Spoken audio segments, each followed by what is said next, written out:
Khyber Pakhtunkhwa assembly के senate इंतखाबात में हुकूमत अपोजिशन इत्तेहाद तमाम नशिस्तें जीत गया। सूबाई हुकूमत को 6 और अपोजिशन को 5 नशिस्तें मिल गईं। जनरल नशिस्तों पर पीटीआई के फैसल जावेद, नूरुल हक कादरी कामयाब। मुराद सईद और मिर्जा मोहम्मद आफरीदी भी जनरल नशिस्त पर कामयाब हो गए। जनरल नशिस्त पर मुराद सईद ने सबसे ज्यादा 26 वोट हासिल किए। फैसल जावेद को 22, मिर्जा आफरीदी और नूरुल हक को 21 वोट पड़े। खवातीन नशिस्त पर पीटीआई की रुबीना नाज 89 वोट लेकर कामयाब। पीटीआई के आजम सवाती टेक्नोक्रेट की नशिस्त जीत गए। दूसरी तरफ अपोजिशन इत्तेहाद ने सेनेट की 5 नशिस्तें जीती। पीपल्स पार्टी के तलहा महमूद और नून लीग के नियाज मोहम्मद जनरल नशिस्त पर कामयाब। जेयूआई के अताउल हक दरवेश भी जनरल नशिस्त पर कामयाब हुए। टेक्नोक्रेट पर जेयूआई के ही दिलावर खान कामयाब हो गए।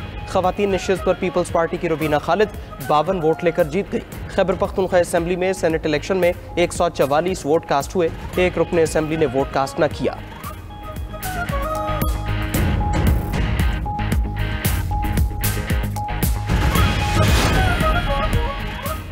पंजाब असेंबली में सेनेट की नशिस्त पर हाफिज अब्दुल करीम कामयाब। गैर सरकारी गैर हतमी नताइज के मुताबिक हुकूमती उम्मीदवार हाफिज अब्दुल करीम ने 243 वोट हासिल किए। गिनती के दौरान मुस्तरद वोटों की तादाद 3 रही। अपोजिशन के उम्मीदवार महर अब्दुल सत्तार 99 वोट लेकर दूसरे नंबर पर रहे। पोलिंग के दौरान मजमूई तौर पर 345 वोट कास्ट हुए। प्रिजाइडिंग ऑफिसर ने वोटों की गिनती के बाद नताइज का ऐलान किया। सेनेट इंतखाब जीतने के बाद मीडिया से गुफ्तगू में हाफिज अब्दुल करीम ने इत्तेहादियों का शुक्रिया अदा किया। सेनेट नशिस्त प्रोफेसर साजिद मीर के इंतकाल के बाद खाली हुई थी।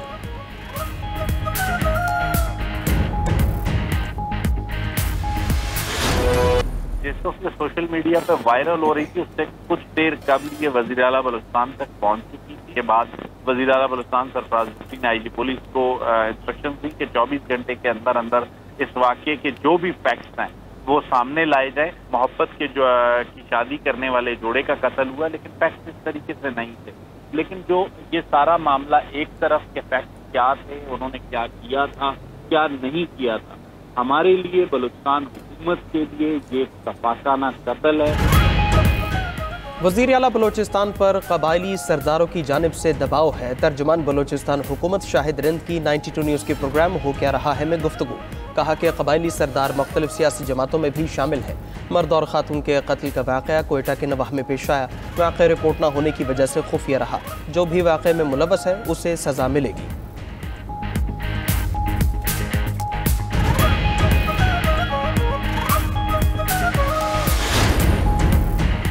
वज़ीर आज़म शहबाज शरीफ ने तिब्बी आलात की लाइसेंसिंग और रजिस्ट्रेशन के डिजिटल निज़ाम का इफ्तिताह कर दिया। तकरीब से खिताब में वज़ीर आज़म शहबाज शरीफ ने कहा कि मुल्क की तकदीर बदलने के लिए सबको मिलकर किरदार अदा करना होगा। तिब्बी शोबे में इनकलाब लाना मुश्किल ज़रूर है, लेकिन नामुमकिन नहीं।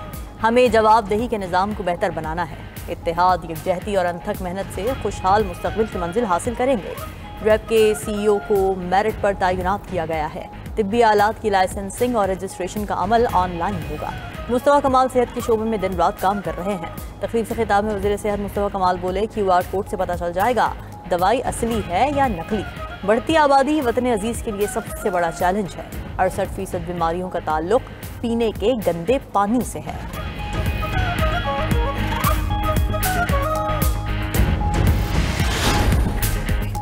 वज़ीर आला खैबर पख्तूनख्वा के एक बार फिर नाकाबिल ज़मानत वारंट जारी। District and session court Islamabad ने गिरफ्तारी का हुक्म दे दिया।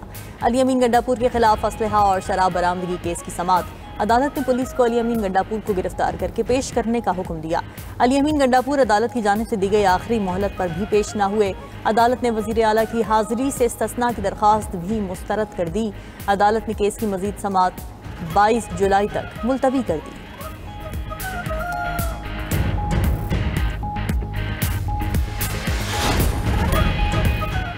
मखसूस नशिस्तों पर मेंबरान की हलफ बर्दारी पेशावर हाई कोर्ट में चैलेंज। वज़ीर आला खैबर पख्तूनख्वा अली अमीन गंडापुर और स्पीकर बाबर सलीम सवाती ने गवर्नर हाउस में हलफ बर्दारी के खिलाफ दरख्वास्त दायर कर दी।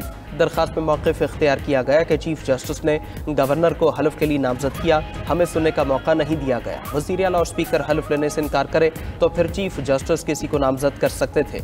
इजलास मुलतवी होने के बावजूद हलफ लेना मावराए आइन है। आर्टिकल 65 के तहत हलफ सिर्फ असेंबली हॉल में हो सकता है। स्पीकर खैबर पख्तूनख्वा असेंबली बाबर सलीम ने चीफ जस्टिस पाकिस्तान को भी खत लिख दिया।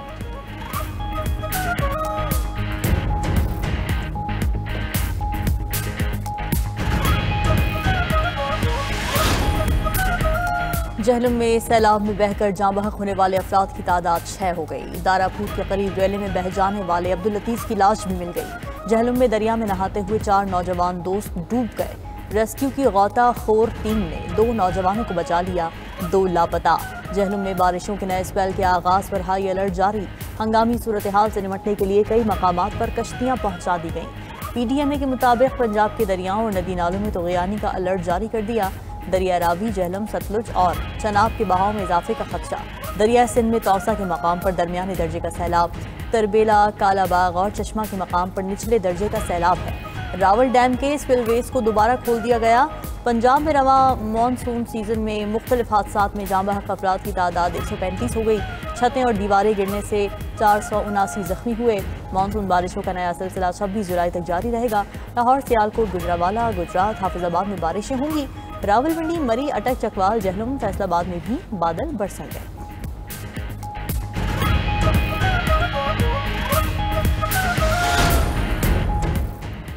बलोचिस्तान में मूसलाधार बारिश से नदी नालों में तूफ़ानी सैलाबी रेले से हरनाई का मुल्क भर से ज़मीनी राबिता मुनक़ता। मच में भी तूफ़ानी बारिश, निशेबी इलाके ज़ेर-ए-आब आ गए। बलोचिस्तान में कौमी शाहरा मुख्तलिफ मकामात पर बंद। खैबर पख्तूनख्वा के बालाई इलाकों में भी मूसलाधार बारिश। एबटाबाद में शदीद बारिश से नदी नालों में तूफ़ानी आ गई। आबी गुजरगाहों पर दफ़ा 144 नाफिज। चिलास और बियामिर में बारिशों के बायस सैलाबी रेले। शाहरा कराकोरम और चिलास झलकट रोड ट्रैफिक के लिए बंद। मुसाफिर और सयाह फंस गए। अंदरून सिंध भी बारिशों से तबाही। कंबर शाहदाद कोट में धामरा नहर में 50 फुट चौड़ा शिगाफ पड़ गया। कई एकड़ पर खड़ी धान की फसल ज़ेर-ए-आब। जैकबाबाद में बिगारी केनाल में शिगाफ से पानी आबादी में दाखिल हो गया।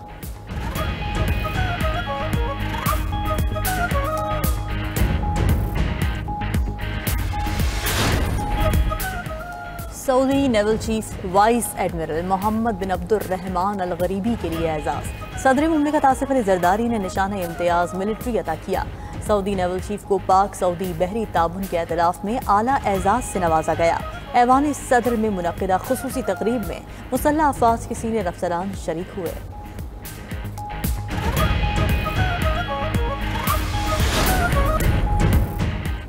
जापान के वज़ीर-ए-आज़म अशीबा का इंतखाबात में शिकस्त के बावजूद मुस्ताफ़ी न होने का ऐलान। अशीबा की हुक्मरान जमात और इत्तेहादी सिर्फ 47 नशिस्तें हासिल कर सके। जापानी वज़ीर-ए-आज़म को अक्सरियत के लिए 50 नशिस्तें दरकार थी। जापानी अपोजिशन रहनुमा ने कहा, वज़ीर-ए-आज़म के खिलाफ तहरीक अदम एतमाद लाने पर गौर कर रहे हैं।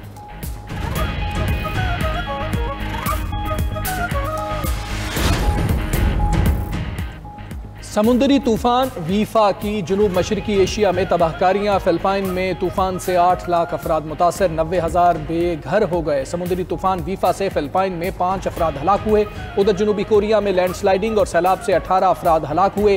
हांगकांग और मकाऊ में 400 परवाजें मुतासर, 20 अफराद जख्मी हुए। वियतनाम में तूफान की आमद से पहले ही हंगामी हालत नाफिज। वियतनाम में कश्ती उलटने से 38 अफराद हलाक हो गए, 8 अब भी लापता हैं। बांग्लादेश एयरफोर्स का तरबियती जंगी तैयारा ढाका के नवाही इलाके में कॉलेज पर गिरकर तबाह। मुकामी मीडिया के मुताबिक वाक़े में 19 अफराद हलाक, 164 से ज़ायद जख्मी हो गए। बांग्लादेशी फ़िज़ाइया का F-7 जेट तैयारा मेलस्टोन कॉलेज पर गिरा। रेस्क्यू ऑपरेशन के लिए इमरजेंसी रिस्पांस टीमें तैनात। तरबियती तैयारा टेक ऑफ के 24 मिनट बाद ही गिरकर तबाह हो गया। Chief adviser Bangladeshi professor Mohammad Yunus ने वाक़े पर गहरे सदमे और अफसोस का इजहार किया है।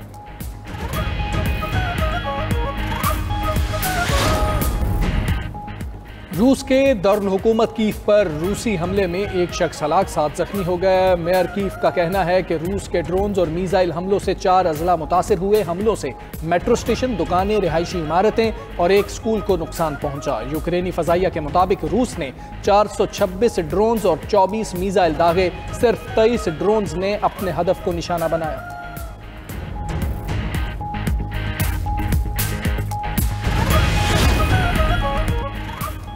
अमरीकी मुसाफिर तैयारा हादसे से बाल बाल बच गया। डेल्टा एयरलाइंस के तैयारे में दौरान परवाज आग लग गई। इंजन से निकलते शोले कैमरे में भी महफूज हो गए। पायलट्स तैयारे की लॉस एंजल्स एयरपोर्ट पर लैंडिंग कराने में कामयाब रहे।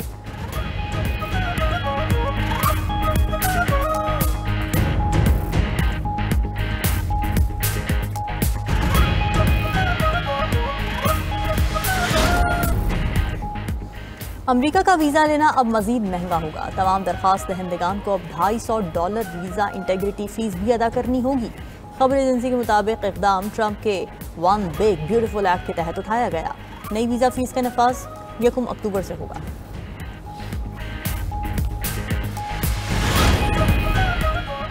जर्मनी ने दुनिया भर के लिए नया फ्रीलांस वीज़ा मुतारफ करवा दिया। ये वीज़ा इब्तिदाई तौर पर 1 साल के लिए जारी किया जाएगा। शराइत पर पूरा उतरने की सूरत में इसे 3 साल तक बढ़ाया जा सकेगा। 5 साल क़याम, ज़बान पर अबूर और माली इस्तेहकाम के बाद मुस्तकिल रिहाइश की दरख्वास्त भी दी जा सकती है। साइंसदान, फनकार, डॉक्टर, सहाफ़ी और दीगर पेशावर अफराद वीज़ा हासिल करने के अहल हैं।